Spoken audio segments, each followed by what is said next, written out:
Alright mga bossing, magandang hapon. So available tayo for 7-seater na Toyota Avanza E. So ayan na po.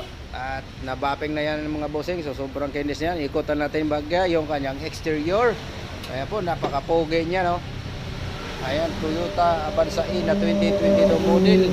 Automatic transmission na 1.3 gasoline engine mga bossing. So kompleto na po yan. Meron na po yung kanyang headlight. And then so ikutan natin bagya yung kanyang exterior. Ayan po mga boss, automatic transmission. So ang ganda pa po ng kanyang kaha. Wala pa pong mga tama yan. Ayan. Dito sa likod. Ayan po. So Webes po yung kanyang coding. So available yan mga bossing. 7-seater na Toyota Avanza. Ayan po mga bossing yung kanyang exterior. So sobrang kinis yan, wala pong mga gas-gas yan at dent. Alright, dito naman po sa kanyang harapan is maganda rin yan.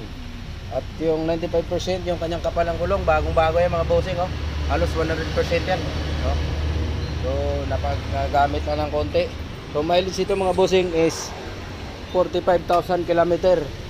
Ayan po, nabababa pa po yan yung kanyang mileage. So 2022 model.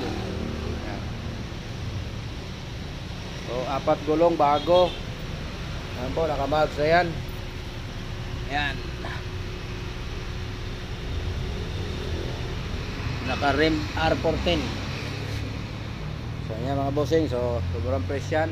Ayan, available po yan, 7-seater. So, sa naghahanap ng 7-seater, ayan, baka ito na yung matipuhan nyo.